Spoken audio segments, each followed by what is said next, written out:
Bienvenidos al episodio número 30 de la segunda temporada del podcast Investigación Clínica Global.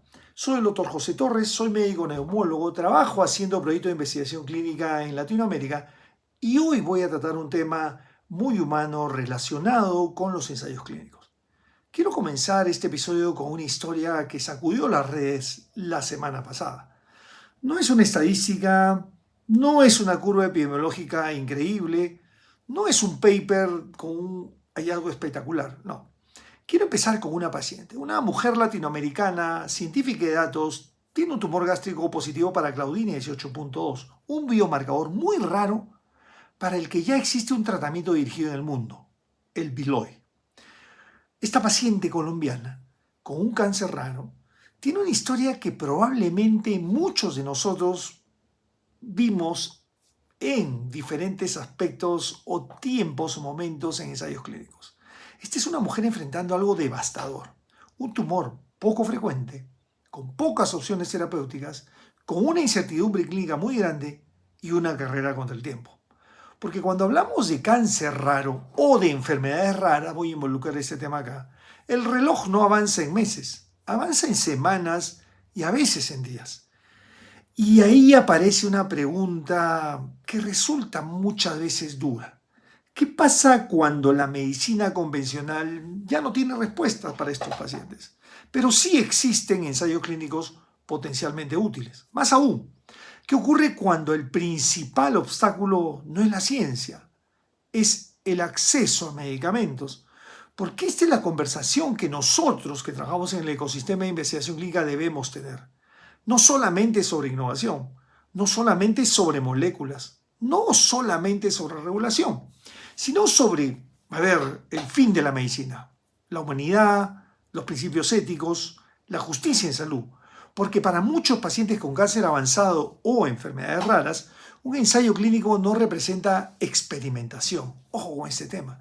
Representa una esperanza racional cuando no hay respuesta. Representa una opción terapéutica y quizás simplemente la última oportunidad médicamente plausible. Así que vayamos con el episodio el día de hoy para tratar este tema tan importante.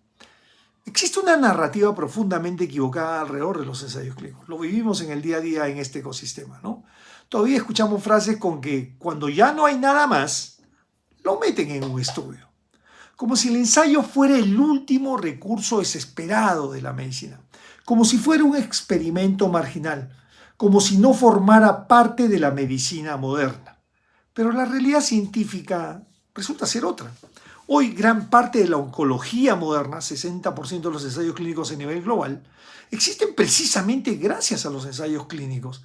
La inmunoterapia, la medicina de precisión, los tratamientos dirigidos por biomarcadores, las terapias celulares, los medicamentos huérfanos, todo eso nació de pacientes que participaron en investigación clínica.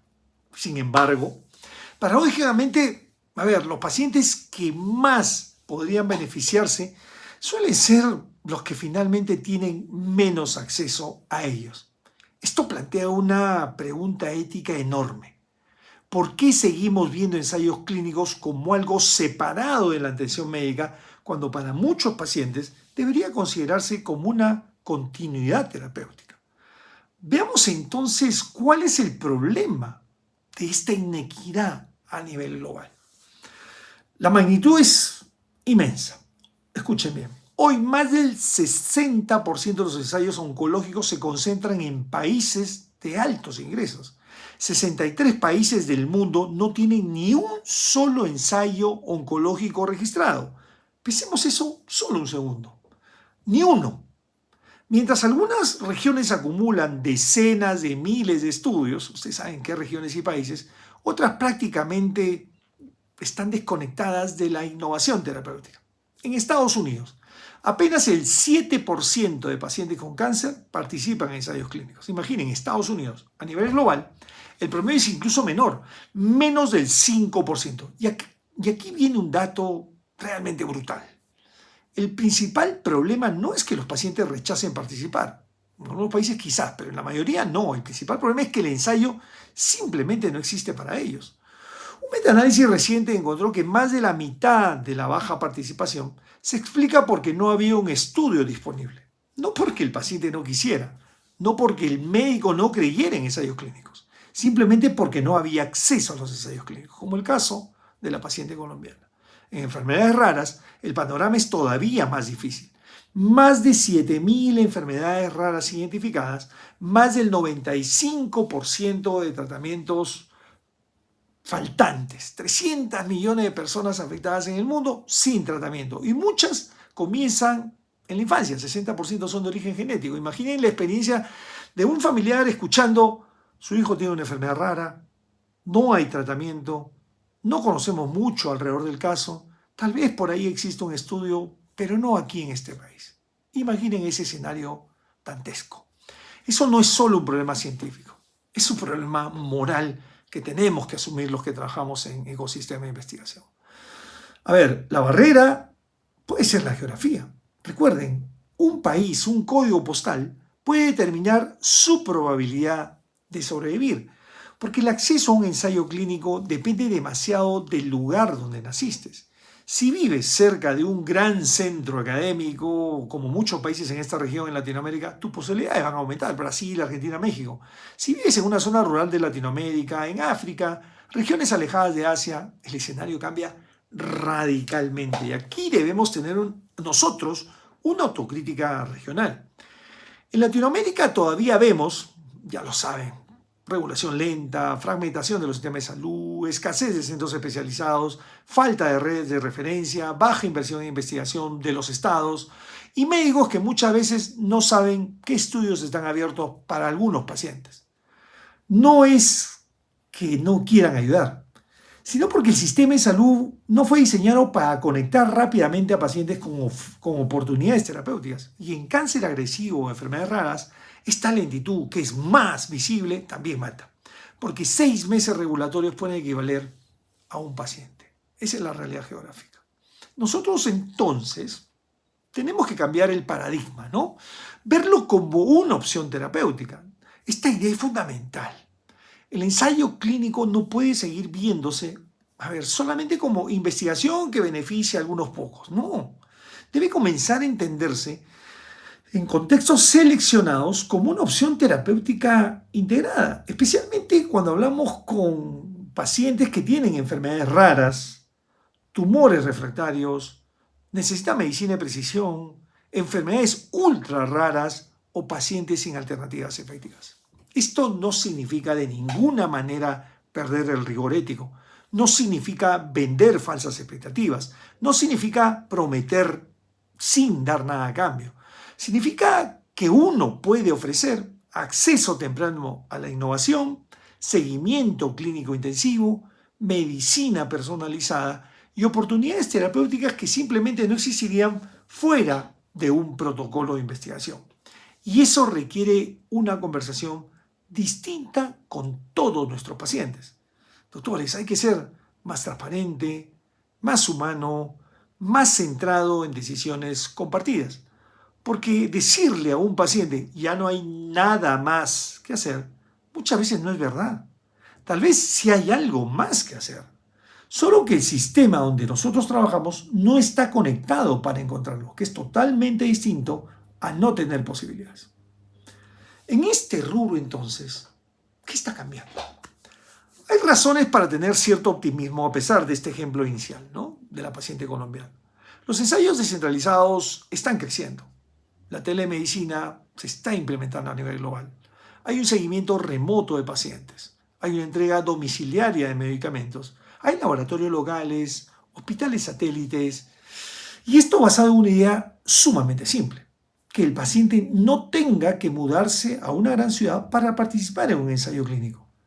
También aparecen herramientas de inteligencia artificial como TrialGPT, que son capaces de analizar historias clínicas y sugerir ensayos clínicos compatibles en solo minutos. Además, hay reguladores y grupos científicos que comienzan a flexibilizar criterios absurdamente restrictivos que antes excluían pacientes mayoritariamente por alguna u otra comorbilidad, que son problemas del mundo real. La dirección va en el camino correcto, pero aún a una marcha lenta. Y para que un paciente con cáncer raro o agresivo pueda tener acceso, aún nos falta más velocidad. ¿Qué propuesta podemos brindar en este escenario? Aquí quiero plantear algo concreto. ¿Okay?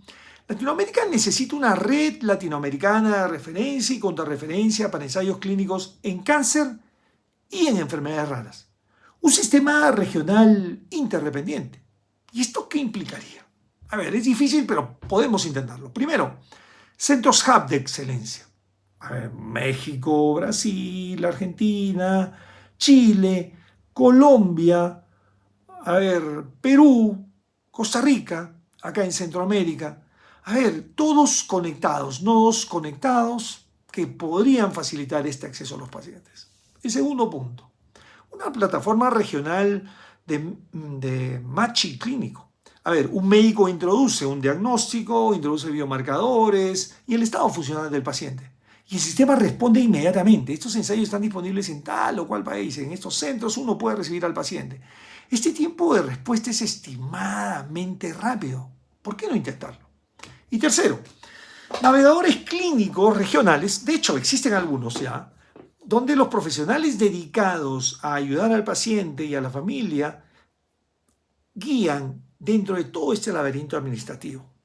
Genial. Y el cuarto punto es la telepatología, ¿no? Tumores board regionals o grupos de diagnóstico, porque muchas veces el retraso comienza incluso antes del ensayo, en el simple diagnóstico. Y finalmente, la última propuesta, procesos regulatorios armonizados que entran en todos los problemas operativos de investigación. No tiene sentido que un estudio multicéntrico enfrente cronómetros burocráticos completamente distintos en un país al costado, un país del otro. ¿Por qué? ¿Por qué no funcionamos con la Unión Europea? Intentamos eso de una vez para poder progresar. Entonces, quiero cerrar volviendo al inicio. Esta paciente colombiana. Cualquier paciente latinoamericano que hoy está buscando desesperadamente una posibilidad. La verdadera pregunta no es si todos los pacientes deben entrar en un ensayo clínico, porque eso es imposible. Entonces hay que ir a la pregunta ética. La pregunta ética es otra, ¿no? Todo paciente que potencialmente podría beneficiarse debería tener un acceso rápido a ser evaluado para un ensayo clínico. Mi respuesta claramente es sí, rotundamente sí. Porque cuando hablamos de cáncer avanzado o enfermedades raras, el tiempo importa. La información importa. La derivación rápida de los pacientes a esos centros también importa. Y la oportunidad de atención oportuna también importa. Y tal vez el futuro de la investigación clínica no sea solo descubrir nuevas moléculas, ojo, ¿eh? Tal vez sea solo algo más humano. Garantizar que nadie pierda una oportunidad de un tratamiento simplemente porque el sistema de salud no tiene la forma de hacerlo llegar. Aprendamos eso en nuestra práctica clínica y en investigación clínica. Gracias por acompañarme en el episodio número 30 de la segunda temporada del podcast Investigación Clínica Global, y los invito a que compartan este episodio y el resto de los episodios de la primera y segunda temporada con todos sus colegas, todos los médicos y todas las personas interesadas en el mundo de la investigación clínica. Y por supuesto, continúen siguiéndonos en todas nuestras redes: YouTube, Spotify, Apple Podcasts, TikTok e Instagram, para que se enteren de los últimos avances en el mundo de los ensayos clínicos y la medicina. Nos vemos pronto nuevamente.